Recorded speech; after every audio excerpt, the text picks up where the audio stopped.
फिरौन जो हजारों साल तक पूरे इजिप्ट पर राज करते रहे, लेकिन अब फाइनली मुसलमान उमर बिन खत्ताब की खिलाफत में फिरौनों के इसी इजिप्ट को हमेशा के लिए उनसे छीनने वाले थे। यह स्टोरी, इजिप्ट की फतह की स्टोरी, बहुत ही इंटरेस्टिंग होने वाली है क्योंकि आज तक इसे किसी ने एक्सप्लेन नहीं किया। पर वेट, यहाँ पर एक बहुत बड़ा मसला था। खलीफा उमर ये चाहते ही नहीं थे कि मुसलमान इजिप्ट पर हमला करें, क्योंकि इजिप्ट पर हमले से कुछ ही अरसा पहले मुसलमानों की खिलाफत पर एक बहुत बड़ी मुसीबत आई थी, ताऊन। ये एक ऐसी बीमारी थी जिसने मुसलमानों की फौज के 25,000 सोल्जर्स को शहीद कर दिया था। और सिर्फ सोल्जर्स को ही नहीं, बल्कि मुसलमानों के सारे बड़े जनरल्स भी इस बीमारी से फौत हो चुके थे। जिसके बाद खलीफा उमर खुद हालात को कंट्रोल करने के लिए मदीना से मुसलमानों की आर्मी की तरफ गए और वहां उनकी मुलाकात मुसलमानों के नए आर्मी चीफ अमर बिन आस से हुई, जिन्होंने हजरत उमर के सामने एक नया आइडिया, एक नया प्लान रखा कि अब हमें स्लो होने के बजाय फिरौनों के मुल्क इजिप्ट की तरफ जाना चाहिए। लेकिन हजरत उमर इस बारे में थोड़ा कंफ्यूज थे कि अभी अभी हमारी इतनी बड़ी फौज इस बीमारी से शहीद हो चुकी है और बिल्कुल एक छोटी सी फौज के साथ इजिप्ट को फतह करना बहुत ही मुश्किल होगा। और हजरत उमर को इस बात का भी खतरा था कि ऐसा ना हो कि मुसलमानों की फौज इजिप्ट की तरफ चली जाए और पीछे से उन पर पर्शियन एम्पायर हमला कर दे। लेकिन आर्मी चीफ अमर बिन आस इस सब के बाद भी हजरत उमर के सामने अपने प्लान पर मजबूती से खड़े रहे कि नहीं, हमें इजिप्ट की तरफ हर हाल में जाना चाहिए। क्योंकि अमर बिन आस इस्लाम लाने से पहले मक्का के एक बहुत रिच बिजनेसमैन थे और अपने बिजनेस की वजह से उनका बार बार इजिप्ट की तरफ आना जाना होता रहता था। तो अब उन्हें इस बात का बहुत अच्छी तरह पता था कि इजिप्ट के लोग मुसलमानों के सामने कभी खड़े नहीं हो सकते। आखिर उनके बार बार कहने पर हजरत उमर ने उनकी बात मान ली और उन्हें इजिप्ट पर हमले की इजाजत दे दी, लेकिन एक शर्त पर कि चलो तुम इजिप्ट की तरफ रवाना तो हो जाओ, लेकिन अगर मेरा इरादा बदल गया तो तुम्हें अपनी पूरी फौज के साथ वापस आना होगा। ये सुनकर अमर बिन आस ने अपनी फौज को रेडी होने का हुक्म दिया और सिर्फ 4,000 की फौज के साथ इजिप्ट के कैपिटल की तरफ रवाना हुए। Now, at the same time, Amr bin As Egypt और हजरत उमर मदीना की तरफ बढ़ रहे थे और इस पूरे रास्ते में हजरत उमर सिर्फ इजिप्ट के बारे में ही सोचते रहे। और जैसे ही हजरत उमर मदीना पहुंचे, उन्होंने सारे बड़े सहाबा की एक मीटिंग बुलाई और उनसे इजिप्ट के बारे में पूछा कि मुझे बताओ कि हमें क्या करना चाहिए। जिस पर हजरत उस्मान और बाकी सहाबा ने क्लियरली कहा कि हमें इजिप्ट की तरफ जाने वाली फौज को रोक देना चाहिए। आर्मी चीफ, मिनिस्टर, सहाबा, इन सब की बातें सुनने के बाद आखिर हजरत उमर ने फैसला किया और अमर बिन आस के नाम एक लेटर भेजा, जिसमें हजरत उमर ने अपने आर्मी चीफ को क्लियर ऑर्डर दिया था कि जैसे ही तुम्हें मेरा ये खत मिले, अपनी पूरी फौज लेकर वापस आ जाओ। लेकिन अगर तुम लोग पहले ही इजिप्ट के बॉर्डर को क्रॉस कर चुके हो तो फिर अल्लाह का नाम लो और आगे बढ़ो। जैसे ही हजरत उमर का ये मैसेंजर अमर बिन आस तक पहुंचा, मुसलमान पहले ही इजिप्ट के बॉर्डर को क्रॉस कर चुके थे। लेकिन यहाँ पर स्टोरी का एक दूसरा एंगल भी कि जैसे ही हजरत उमर का मैसेंजर अमर बिन आस तक पहुंचा, मुसलमान इजिप्ट नहीं पहुंचे थे, बल्कि इजिप्ट के बॉर्डर से बिल्कुल थोड़ी सी दूरी पर थे। लेकिन जैसे ही अमर बिन आस ने हजरत उमर के मैसेंजर को देखा, उन्हें अच्छी तरह समझ आ गई कि इस लेटर में क्या लिखा हुआ है। तो उन्होंने फौरन ये लेटर खोला ही नहीं, बल्कि पहले उस मैसेंजर को बिठाया, उसे खिलाया और उसे थोड़ा आराम करने को कहा। और जैसे ही मुसलमानों ने इस बॉर्डर को क्रॉस किया, आर्मी चीफ अमर बिन आस ने खलीफा उमर के लेटर को खोला और कहा कि अब तो बहुत देर हो चुकी है, अब हमें आगे बढ़ना ही होगा। इसी के साथ अमर बिन आस मुसलमानों की पूरी फौज को लेकर बहुत तेजी से आगे बढ़ने लगे। ये सारे इलाके फतह करते हुए फाइनली इजिप्ट के कैपिटल के सामने जंग के लिए रेडी खड़े हो गए, जिसे आज कायरो कहा जाता है।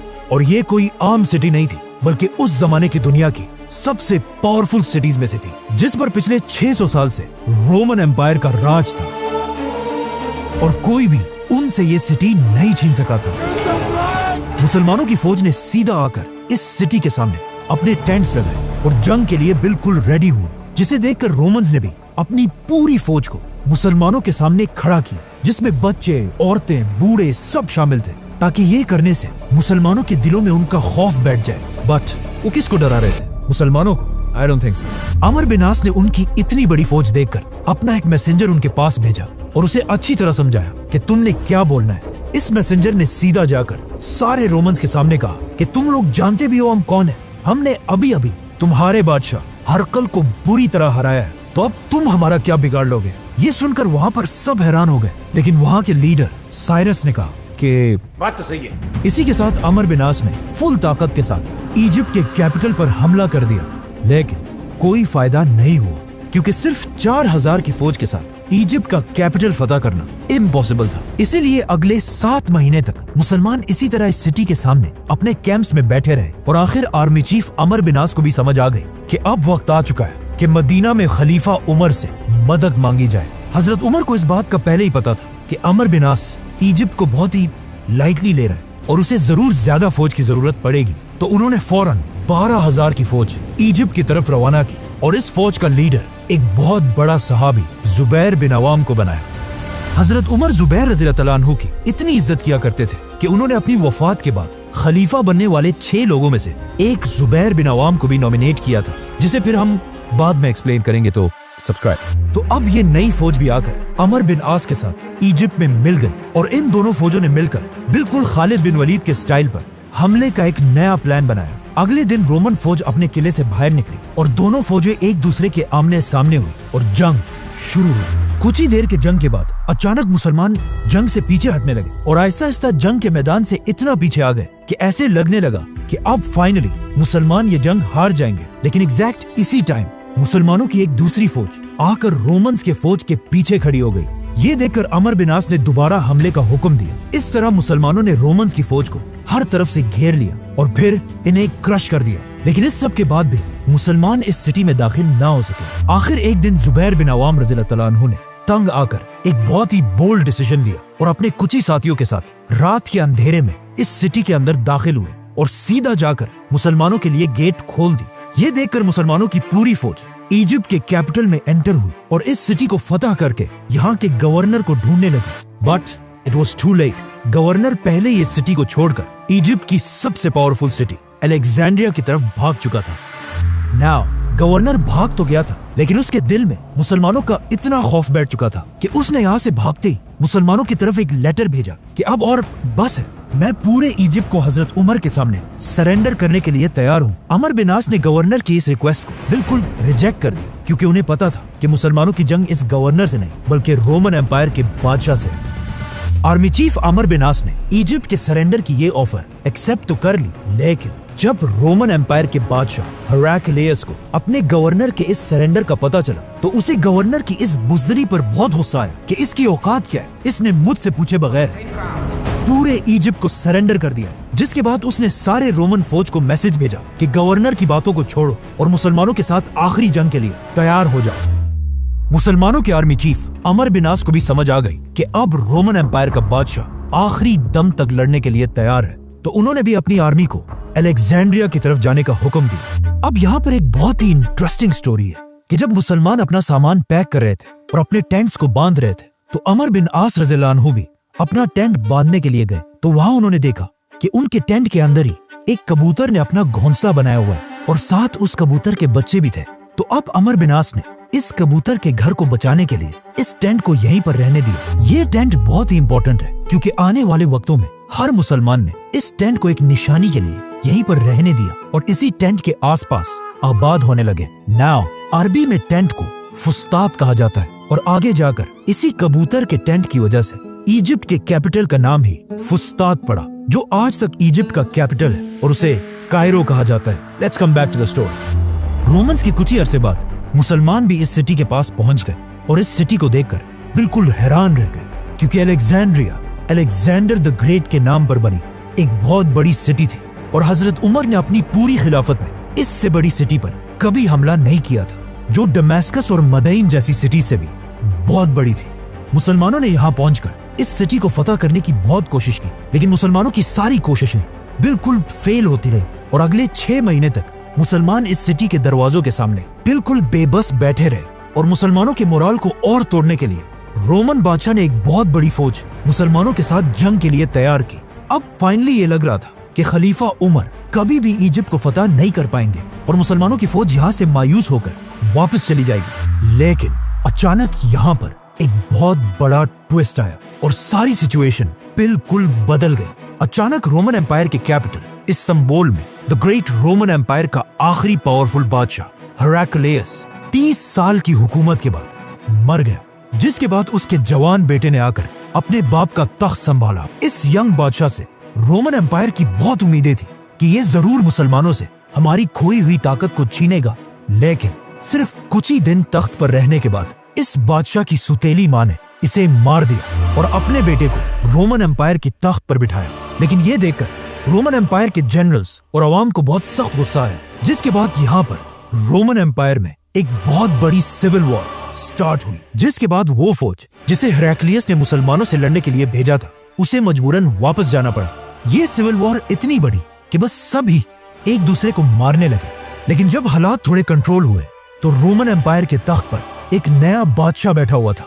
लेकिन मसला यह था कि इस नए बादशाह की एज सिर्फ और सिर्फ 11 साल थी। अब आप मुझे बताएं, जब एक 11 साल का लड़का खलीफा उमर के सामने खड़ा होगा तो उसके साथ क्या होगा? खलीफा उमर रज़ियल्लाहु अन्हु मदीना से रोमन एम्पायर की इस सिविल वॉर को बहुत गौर से देख रहे थे और उन्हें समझ आ चुकी थी कि इजिप्ट फतह करने का यही बेस्ट टाइम है। तो उन्होंने फौरन मदीना में एक लेटर लिखा और अपने मैसेंजर को ऑर्डर दिया कि फुल स्पीड ये लेटर इजिप्ट में आर्मी चीफ अमर बिन आस तक पहुंचाओ। ये मैसेंजर दिन रात एक करके बहुत तेजी से इजिप्ट पहुंचा। जैसे ही अमर बिन आस ने ये लेटर खोला, इसमें हजरत उमर ने क्लियर ऑर्डर दिया था कि अम्र फौरन मुसलमानों की पूरी फौज को एक जगह जमा करके मेरा ये लेटर उन सब के सामने पढ़कर सुनाओ। आर्मी चीफ अमर बिन आस ने बिल्कुल ऐसा ही किया और मुसलमानों की पूरी फौज को जमा करके उनके सामने हजरत उमर का लेटर खोला और कहा, है मुसलमानों, तुम्हें क्या हो गया है?